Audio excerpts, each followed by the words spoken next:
Hallo, goeiemôre, baie welkom. Ons is weer terug in Lukas 20 vers 27 hier na die einde van die jaar toe. Dan gesels ons ook so 'n bietjie oor die lewe wat kom. Nou vandag in die kerk in die erediens is dit nagmaal. So ek wil jou regtig nooi as jy enigstens kan. Maar as dit nie vir jou moontlik is nie, mag jy regtig die Here se seën beleef vanuit hierdie teks. So kom ons bid gou saam. Nou wie toe sal ons gaan? Here, U alleen het die woorde van die ewige lewe. En daarom bid ons ook nou dat die genade, barmhartigheid en vrede op ons sal rus, U as Vader, Seun en Heilige Gees. Amen. Dit is 'n wonderlike bevestiging. God is hier. Besef jy dit? God is hier. So ek wil jou nooi, kom ons maak ons Bybels oop by Lukas 20 en dan lees ons van vers 27 af. As jy oor die tyd het, selfs as jy nou klaar geluister het, lees reg rondom hierdie gedeelte ook, want dit vleg so by mekaar in. Maar vandag lees ons van vers 27 af. Die vraag oor die opstanding uit die dood. 'n aantal Sadduseërs. Dit is die mense wat ontken dat daar 'n opstanding uit die dood is. Kom toe nader en vra vir Jesus: Meneer, Moses het vir ons voorgeskryf, as iemand 'n getroude broer het wat kinderloos sterwe, moet hy sy broer se weduwee trou en vir sy broers kinders verwek. Nou was daar 7 broers. Die oudste het getrou en die kinderloos gesterf. Ook die tweede en die derde het met die weduwee getrou en kinderloos gesterwe.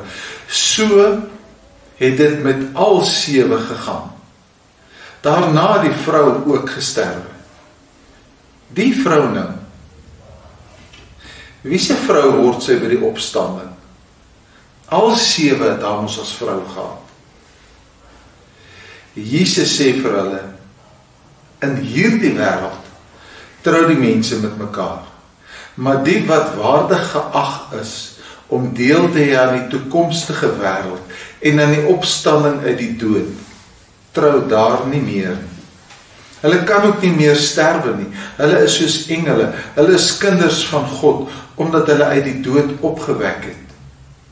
Die dooies wat opgewek word, het Moses ook aangedui, waar hy in die gedeelte oor die doringbos praat van die Here, die God van Abraham, die God van Isak, die God van Jakob.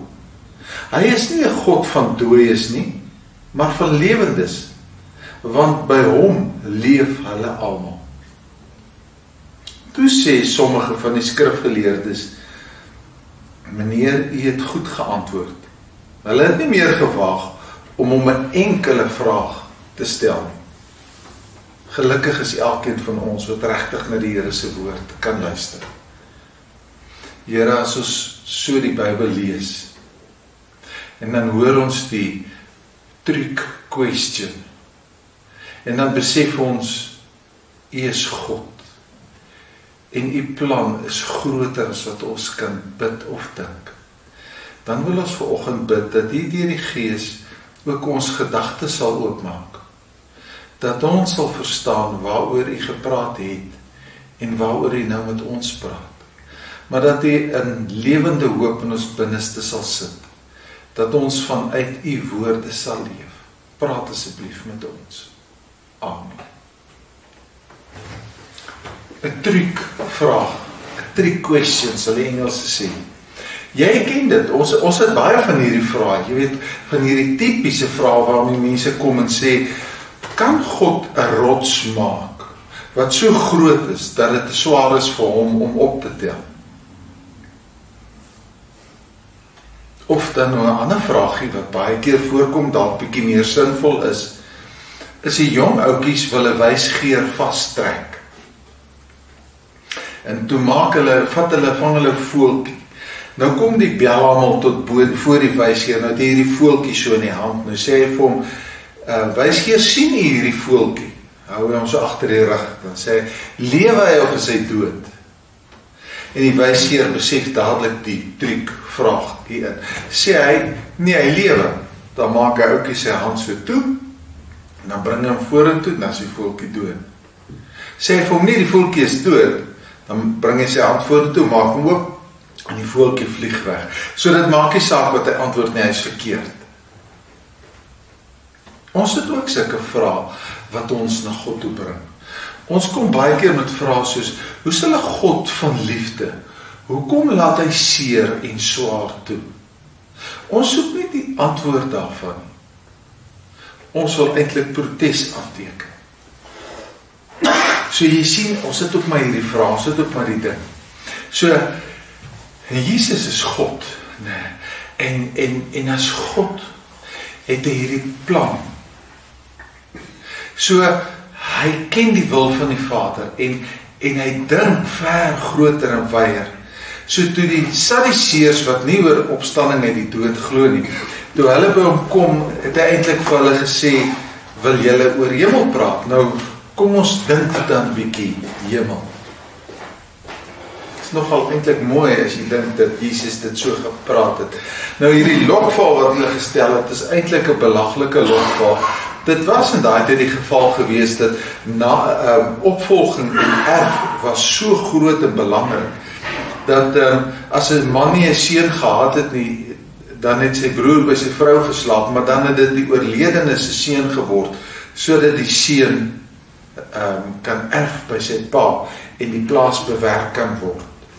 Maar 7 mans, dis nie iets wat regtig gebeur nie, dit was nie so nie. So hulle het net hierdie truc vraag gehad en wat gaan Jesus dan nou sê? Want hoor wat sê hulle, nee, God het ons deur Moses beveel en so hulle gebruik al hierdie stellings om hom regtig in 'n lokval te lei om te sê, sien, en dan wil jy nog dink daar's opstanding na die dood en so aan. Maar iemand het eendag, dit is eintlik 'n blyspel wat dit gebruik is, en het die ou gesê, en nou wil ek dit van toepassing maak op Jesus, is asof Jesus vir hulle gesê het, solank die antwoord reg is, wie gee om of die vraag verkeerd is? En dis hoe Jesus hulle geantwoord het. Hy het hulle hoflik, baie mooi en duidelik en akkuraat geantwoord. Solank die antwoord reg is, wie gee om of die vraag verkeerd is? En dan vertel Jesus vir hulle, daar's 'n hier en nou maals, 'n hier en nou maals, en daar is 'n hiernamaals. En dan gesels hy eintlik oor albei. En hy verhelder mense gedagtes. As Jesus daar begin gesels, dan besef 'n mens op 'n punt, Jesus en die Sadduseërs stem oor 'n saak saam. Het jy dit raak gelees? Dis regtig so. Ons lewe hier en die lewe hier eindig. Dis die hier en nou maals. Maar die hier en nou maals is baie kort, is dit nie? Die Sadduseërs het gesê, ons lewe nou. Punt. Jesus het gesê, ons lewe nou, kom maar. En dan lewe ons aan hierna saam met God. En dan wys hy vir ons en later ook vir hulle, as hy uit die dood uit opstaan, daar is lewe na die dood. So ons moet dit regtig ter harte neem. Ons lewe nou, komma, en dan leef ons aan. Die hartseer is dat ons lewe almal nou, en wanneer ons sterwe, gaan ons weer leef. Of in die ewige lewe, in die heerlikheid saam met God, of in die ewige dood, waar God nie is nie. Maar ons lewe hier en nou. En om dan Paulus se woorde te gebruik, soos Jesus sê, dis reg, as ons dan lewe, leef ons tot eer van die Here. Nou kom ons leef tot eer van die Here. Ons begin nie net droom en dink van as ons doodgaan, probeer so gou as moontlik doodgaan nie. Ons probeer eintlik die tyd hier uitkoop. As kinders van die Here, leef ons nou en ons leef hom in volheid. Daar word die mooi verhaal vertel van die man en vrou wat vir in die 50 jaar, amper 60 jaar, ja 60 jaar, saam geleef het.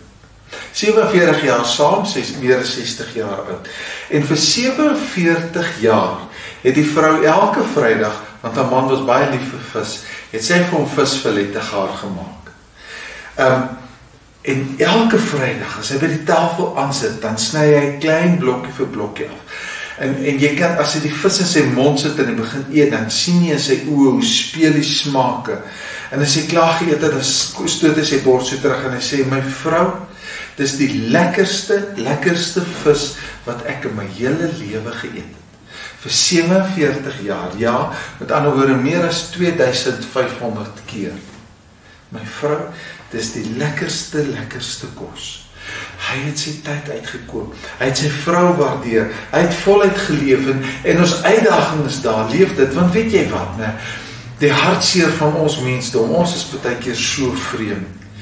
Die Mona Lisa, in 1911, in die museum van Louvre, in 1911 is die Mona Lisa van die muur afgesteel. Vir 2 jaar was die Mona Lisa weg. In daai 2 jaar wat die Mona Lisa weg was, het meer mense na die gat in die muur kom kyk, waar die Mona Lisa was, as in tyd voor dit, terwyl sy daar gaan. Nou wat wil jy nou sien in 'n oop gat muur? Ai, dit is so, né? So baie keer as iemand dood is, dan wil ons nou verlang en vertel dit, koop jou tyd uit saam met jou geliefdes. As ons leef in die hiernamaals, dan leef ons voluit.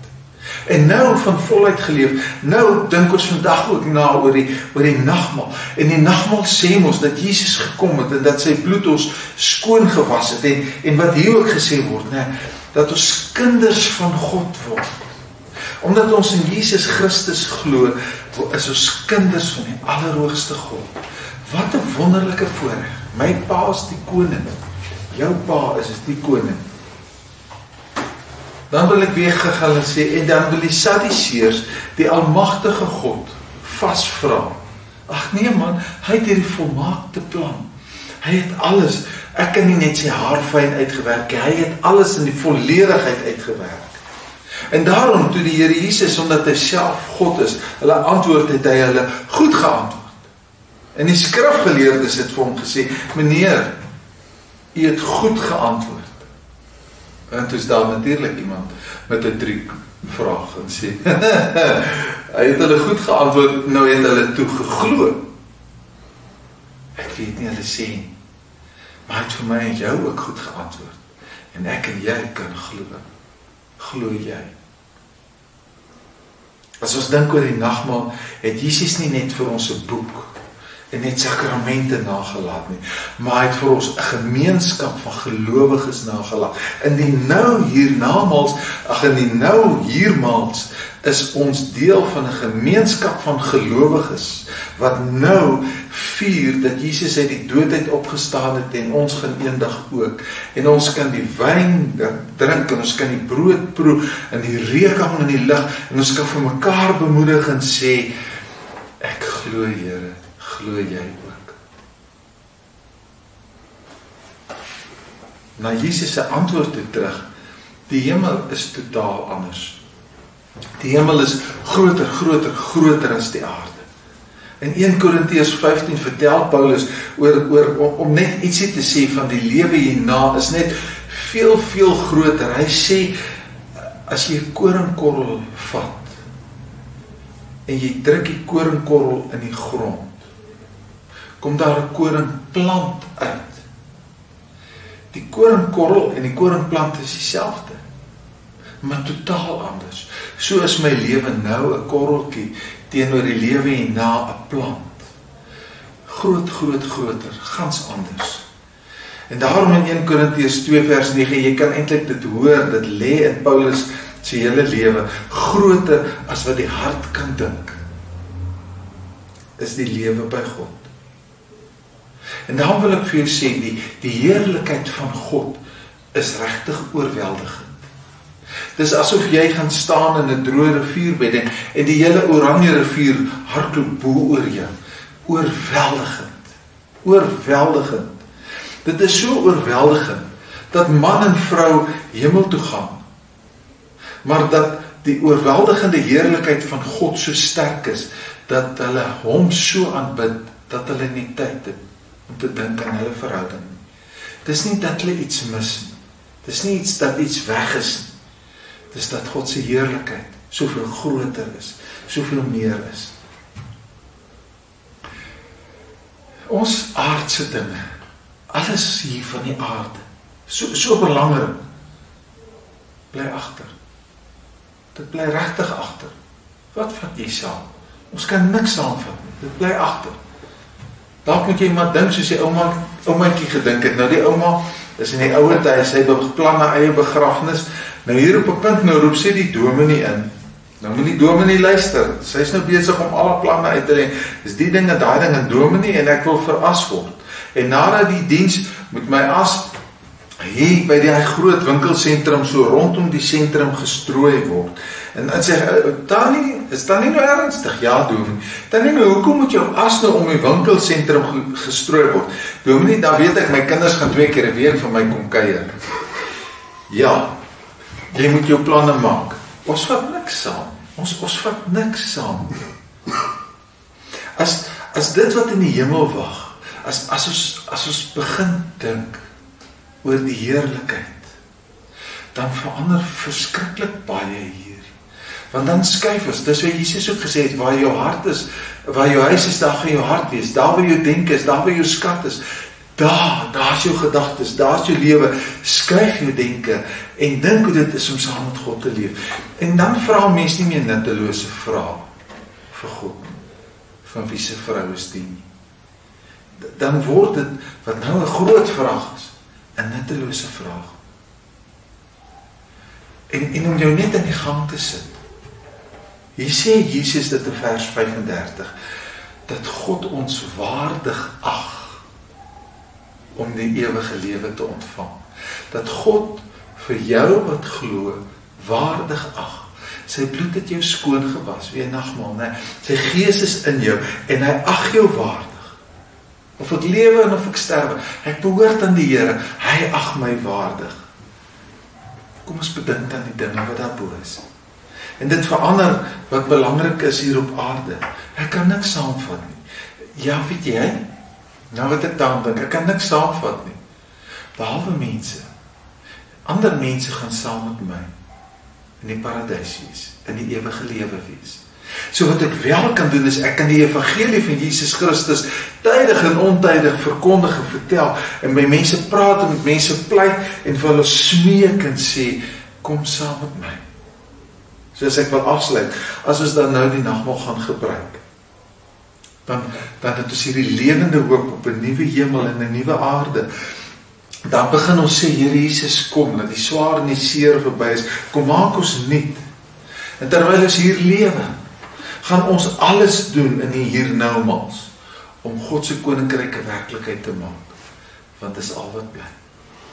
Here, so ons wil bid en sê, kom Here Jesus, kom op die wolk, ons verlang na U, ons wil die grootheid en heerlikheid sien en proe en smaak, ons wil ervaar hoe dat U heerlikheid ons totaal oorweldig, waar God alles in alles sal wees. So kom asseblief. Maar terwyl ons leef, wil ons tyd so ekonomies as moontlik gebruik. Help ons daar so deurbring, dat ons sal getuig van U, van die goedheid en die grootheid.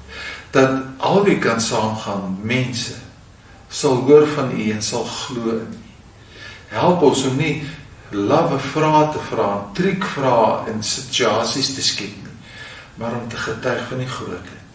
En dan kry ons die swakste vraag, dat die antwoord sal getuig van die goedheid. Hier is ons Here, kom asseblief. Amen. As jy vir die Here wil dankie sê, kan jy vir die Here 'n dankoffer gee. Ons is geraad om dit so te gebruik in sy koninkryk. Maar die Here Jesus praat nie net met ons in die diens nie.